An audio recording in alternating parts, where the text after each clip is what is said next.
강아랑의 정치톡 시간입니다. 1월 13일 정치면을 장식한 뉴스는 무엇이었는지 첫 번째 정치톡부터 만나보시죠. 지난달 9일 상식 국회 체제를 도입하고 국회의원의 상임위원회 회의 출석 여부를 공개토록 하는 이른바 일하는 국회법이 국회를 통과했습니다.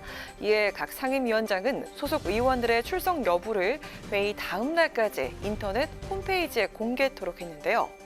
열정적인 의정 활동을 다짐했던 21대 국회의원들의 상임위 출석률은 과연 어땠을까요? 지난 6일을 기준으로 참여연대 열려라 국회에 공개된 21대 국회의원들의 상임위 출석 여부를 집계한 결과 현역 의원 298명 가운데 임기 중 열린 상임위에 결석한 비율이 10%를 넘는 의원은 모두 72명으로 나타났습니다. 상임위 회의에 단 한 차례도 빠지지 않고 개근한 의원은 모두 102명에 달했는데요. 정당별로 분류하며 민주당 소속 의원이 81명, 국민의힘 14명, 정의당 4명, 열린민주당 2명, 무소속 1명이었습니다. 국민의힘에선 상임위 출석률 100%를 기록한 의원이 상대적으로 적었습니다. 그 이후로 쟁점 현안에 대한 초강수 대응으로 당 차원의 상임위 회의 보이콧 방침에 따른 결과로 보입니다. 한편 상임위 출석률 100%를 보인 의원 중 3선 이상의 중진 의원은 5선의 송영길, 안민석, 변재일, 4선의 윤호중, 김영주 의원 등 모두 15명이었습니다. 실제 프랑스에서는 의원이 회의에 월 2회 불참 시 매달 수당의 25%를 감액하고 있다고 합니다. 상임위 회의 불출석 시 강력한 페널티를 줘야 한다는 지적이 나오고 있는 지금, 의원들의 상임위 출석 의무를 강화할 실효성 있는 방안은 마련될 수 있을까요? 이어서 오늘의 두 번째 정치톡입니다. 최근 정치권에서 이명박, 박근혜 전 대통령의 사면을 놓고 후폭풍이 이어지고 있는 가운데 박 전 대통령에 대한 대법원 확정 판결을 하루 앞둔 오늘 최재성 청와대 정무수석이 전직 대통령의 특별 사면에 대한 입장을 밝혀서 관심을 모았습니다. 국민의 입장에서 국민의 눈높이에서 해야 되지 않나고 저는 생각을 하는데요. 대통령의 고유 권한인데 거기에는 국민이라는 두 글자가 전제돼 있기 때문에 정치적 공방을 할 필요도 해서도 또 안 될 사안이 아닌가 싶습니다. 최재성 청와대 정무수석은 오늘 한 라디오와의 인터뷰에서 전직 대통령의 특별 사면에 대해 사면은 대통령의 고유 권한이고 고유 권한은 국민으로부터 위임받은 권력이기 때문에 국민이란 두 글자를 빼고 생각하기 힘들다고 밝혔습니다. 이어 사면은 보통 대통령의 생각이 정리된 다음 실무적 작업이 들어가는 형태이기 때문에 미리 말씀하지 않는다며 문 대통령이 사면에 대해서 참모들과 논의하고 있지 않다고 설명했습니다. 한편 지난달 30일 이낙연 대표가 김종인 위원장에게 영수회담을 제안한 뒤 청와대도 야당에 영수회담을 제안하고 타진하고 있다고 밝혔는데요.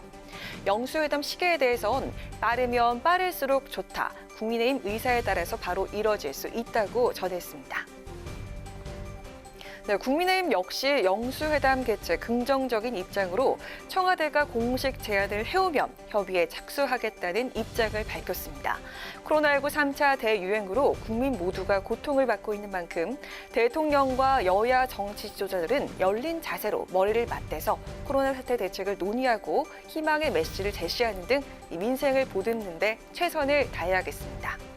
이어서 오늘의 세 번째 정치톡입니다. 누군가와 밥을 먹는다는 것, 배를 채우는 것 이상의 의미를 지니고 있죠. 함께 식사를 하면서 소통하기도 하고 소원했던 관계를 회복시키기도 하는데요. 정치인에게도 예외는 아닙니다. 서울시장 보궐선거판에 오른 야권 빅3 주자들, 식사 정치에 공을 들이면서 보폭을 넓히고 있습니다. 먼저 국민의당 안철수 대표, 지난 9일 김동길 연세대 명예교수와 식사를 하면서 선거 승리를 다짐한 데 이어서 홍준표 의원, 반기문 전 유엔 사무총장과의 만남을 연이어 가졌는데요. 안 대표의 광폭행보, 조직력의 한계를 극복하기 위한 노력으로 풀이됩니다. 지지도와 인지도 면에서 우위를 점하고 있지만 야권 단일화 없이는 본선에서도 승리할 수 없다는 현실적인 판단이 깔린 건데요. 반면 국민의힘 주자들의 행보는 집안 챙기기에 가까운 형태를 보이고 있습니다. 조건부 출사표를 던진 오세훈 전 서울시장은 김종인 위원장을 비롯한 당내 인사들과 자주 접촉하면서 단일화 그림을 짜고 있습니다. 각종 초선 모임과 원외 조직에서 활발히 활동해온 그는 이들을 중심으로 식사와 티타임 일정을 마련하는 것으로 전해집니다. 10년 만에 서울시장 재도전에 나선 나경원 전 의원, 복당파 김태호, 권성동 의원을 비롯해서 주호영 원내대표, 정진석 의원과 따로 식사제를 가진 것으로 알려졌고요. 출마 선언을 하루 앞둔 어제는 홍준표 의원과 오찬을 함께했습니다. 그간 중진들을 중심으로 물밑 대화에 정성을 기울이면서 지지 기반을 다진 것으로 해석되고 있습니다.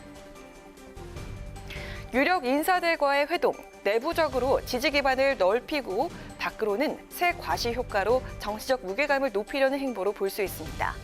야권 빅3의 식사 정치, 과연 그 효과를 톡톡히 볼 수 있을까요? 지금까지 강아랑의 정치톡이었습니다.